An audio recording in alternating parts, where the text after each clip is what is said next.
Drink told me the plan and I say I'm with it. We jumped in the car and went straight to the riches. Yeah, we went straight to the riches. He told me this one gon' bust both of our wrists. I told him he playing, he says no gimmicks. I told him let's get it, I told him let's get it like. Este Toronto, Southside Jane connections. They say it happened just after 3 o'clock with gunfire erupting both on and off school property. Luckily, no students or staff were injured. However, officers are investigating reports of a man being shot at. Hi, what is up? In this video, we are going to talk about the history of the Southside Connection Bloods. CYB, or what many of you may know it now as, Southside Jane and Finch. In order for us to get a better understanding of this, we're going to dive deep to where this originated from. This 13-acre area is located at the northwest section of Toronto, Ontario. This area is called Firgrove-Grassways, and it is bound by Jane Street to the east of it, Firgrove Crescent to the south of it, Firgrove Public School to the west. The Firgrove-Grassways community, also referred to as Connections by the locals, is a 13-acre of community housing, mixed with 3 blocks of 2-story and 4-story townhomes, that was built in 1971. Also, a 12-story tower with 15 2-story townhouses built in 1975. This is a community that has been a home to many low-income families, 40% of it being of Black African descent, and the rest of them West Indians descent, but still this is a predominantly a minority community that migrated from all different parts of the world. This is all because they're seeking for a better life and better opportunities in Canada, and I don't blame them. The reason why the locals call it Connections is because of its physical structure of the buildings. When look at it from afar, the series of the buildings right next to each other is all connected all around, hence its given name. Some locals might dispute and say, it got its name Connections, because for it being a spot for buyers looking to connect with the dealers. Furthermore, as many of you may know, that Toronto has been undergoing with a lot of revitalization plans, combating to put a stop with gun violence, drugs, trafficking from all parts of Toronto, mainly in pockets of low-income neighborhoods, such as Regent Park and Lawrence Heights communities. Communities need to connect with the communities around them in order to succeed. A similar transformation is already taking place in Regent Park. Lawrence Heights is on a much bigger scale. The Firgrove-Grassways have also been undergoing with a lot changes as well regarding to that. So in April 2017, the City of Toronto has approved the closure of 2 blocks of townhouses at Firgrove Crescent, totaling 134 units, due to unsafe conditions. Then on February 26, 2018 and March 19, 2018, Toronto Community Housing Corporations held community update meetings to inform tenants about the master plan, and that would be proceeding with the revitalization of the Firgrove-Grassways community. When revitalization happens, usually you will see brand new homes being built for the existing units. So quick question, right? So when they knock down this shit, they knock down the other joint, right? Where they expect these people to move? To the outside? So there's more killings gonna happen. Where they supposed to move to? Yo, and my bad, but isn't O-Block getting like it is not blown up, but torn down? O-Block in Chicago? Yeah. I think it was like a petition or some shit like that for something like that. Or somebody's trying to take it over or something like that, so it won't happen. I think that's what Vaughn was trying to do, that or some shit like that. But I didn't. That shit was. I did hear something like that. They was gonna do that.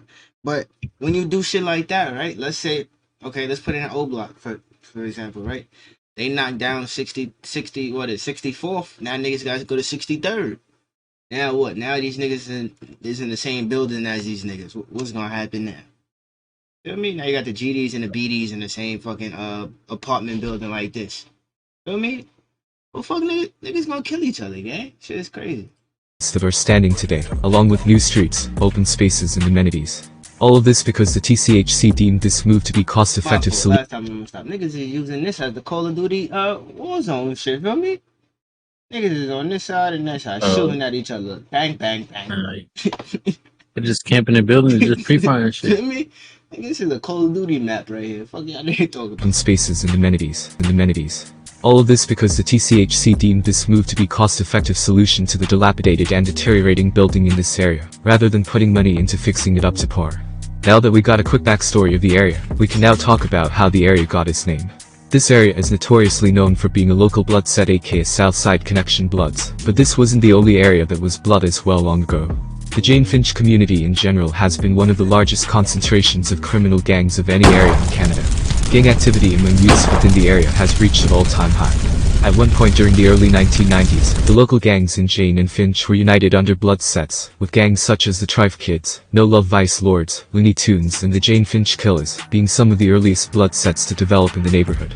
This was to the growing responses that was roaming rival of the Crip gangs from Rexdale, who would always constantly clash with them at local clubs, bars and public events. But ultimately the 1990s would expose an even bigger threat than those from outside of the Jane and Finch community.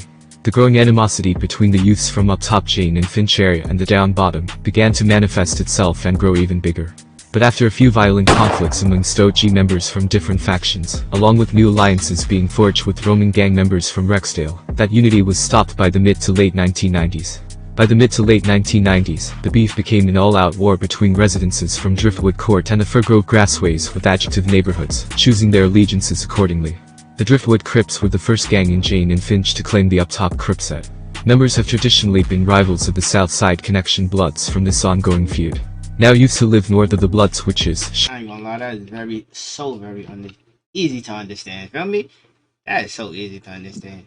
I like this right here. Okay. You up top, I'm Crip. Anything down, I'm Blood. Y'all ever seen a map where it's like one corner Crip, Blood, Latin King, Pathia? Yeah, you're right. It's only like Crip and Blood. Feel me? This shit is so easy. And then you got the other shits too up here, like, you know, like they got they different, I mean, what is it, sets or whatever you want to call it. That's what I got confused on. That's each block. That's each block. The sets, right? But T block only got this little ass shit right here. That's tough. G side, that's the strong shit. G side, crap. You know. I don't really heard all the ones, but yeah, this was easy to understand though. I like this. Were the first gang in Jane and Finch to claim the up-top Crip set. Members have traditionally been rivals of the Southside Connection Bloods from this ongoing feud. Now youths who live north of the Blood Switches, Shoreham Court, Driftwood Court, do not venture into complexes south of them, like Grand Ravine and Firgrove-Grassways, which are regarded as territory of the Bloods, referred to as down bottom. This self-imposed segregation not only affects loyal gang members, but innocents and victims not connected to gang violence had to adapt as well. But it also acts as an effective buffer zone between the two groups, which helped stem some of the violence sadly. Now fast forwarding and going into the recent events, now we see artists emerging and as well as establishing themselves already from the Firgrove-Grassways area, such as NHS JJ. Never had shit, JJ. I think I'm out of his misery. Hey man, turn up at me.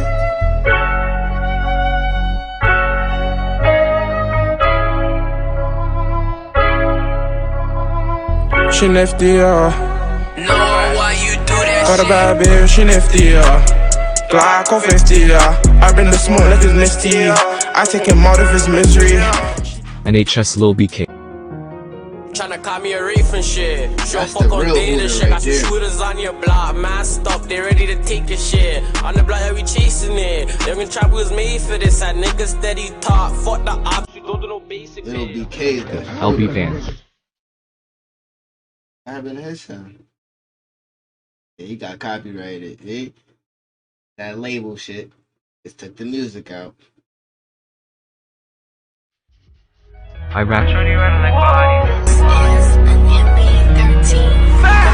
I chop bricks like karate, yeah. Then I push it to the clientele. What the hell you couldn't tell? I let that L, you would think I'm a yardie, yeah. Like Gotti in a big body. My shorty riding like Bonnie, yeah. Hey, my shorty riding like Bonnie. Can mainly LB Spiffy, being the most consistent one making hits as early as January of 2017, with the viral hit of My Phone.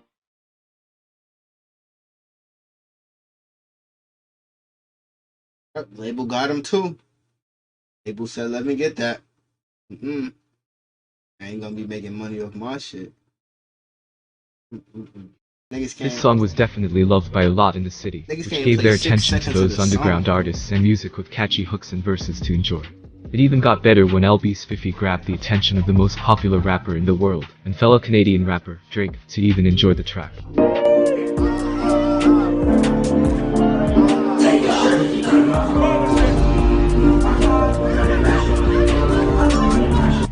Not only to enjoy, but to play it to his tour opening is something truly extraordinary, and what most likely motivates LB Spiffy to make more bangers like Crawlin' in February of 2017, and my personal favorite track of him is No. Damn, you couldn't find music that y'all could keep? That nigga like all the music the label owned, bro. We didn't even have a fucking 2017. Alright, you back. LB Spiffy has a work ethic like no other artist when being consistent, especially at a young age. No one can take that away from him. His recent tune, Kawasaki, posted on the official World Star Hip Hop, gained 75k views already in just 2 weeks. This should be an already tall tale signs good things will come, and we will hear more of LB Spiffy for many more years to come. Now onto another artist in the Firgrove-Grassways area that just recently made some buzz, and that is Duvy.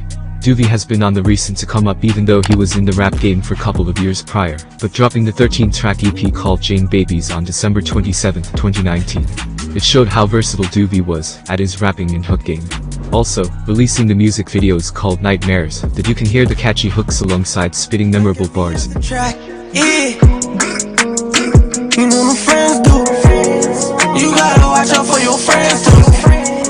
Bad bitch wanna hop up in that Benz coupe. We chose to grind, that's the plan, but yeah. Pop up at night, yeah. Friday the 13th, we so scary too. It's a nightmare on history. We ride around, we learn it.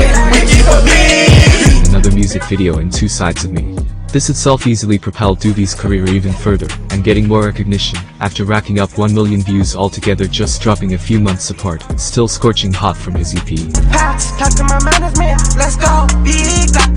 See, that's why I fuck with Duvy, you heard me? Nigga, the label ain't fuck up his shit. See? Let that nigga music play. More recognition, after racking up 1 million views altogether just dropping a few months apart, still scorching hot from his EP. Let's go, big when we on the road. Got devil inside, you don't know about this. That's all I run, don't mean rain on that corner. Ducking dodge bands, got paranoid. I'm talking to my dog from South. I'm hoping he free up himself. I'm really with killers for real. His name has been coming up in discussions and conversations a lot more often than before. His style of music sort of reminds me of the rapper Lil Baby, with his little own twist on his verses and hooks, that makes him stand out from the rest of the artists in the city. This is truly amazing for the music scene in Toronto, not only that, but especially in Southside connections where he is from. This area usually doesn't see a lot of opportunities as it's hard to come, since it's usually plagued by gun violence, murders and not enough resources, just pretty much plain out not having much at all. Nah, bro. I gotta drop the doc, bro. I know you might even see my reaction, but you could at least do a fucking picture right here, jeez. Like, a picture, you could at least rotated the video a couple of times. Yo, I thought that was my shit. I thought that was my shit tweeting. Nah, I thought that my shit. Bro, a pic or some shit, the map. Throw some shit, bro. Recently, on September 26, 2020, it was reported in the news and on TPS's Twitter that a shooting had happened at 6:24 p.m. at a townhouse on 1884 Shepherd Avenue West, aka known as Baghdad. 3 males was found shot in the area, as well as 4 guns recovered, but 2 males was arrested. 27 shell casings located on the scene of the crime. Later on, from speculations and some more posts coming up on Instagram, it was later then confirmed one of the males shot was identified as Duvy. Duvy was found to be shot in the leg and rushed on an emergency run to the hospital. Rumors was circling around as to who had done or why had this happened. Some say it was because NHS Lil BK, Kenzo was dissing fellow rivals on Instagram Live, as well as pissing on rivals' memorial site.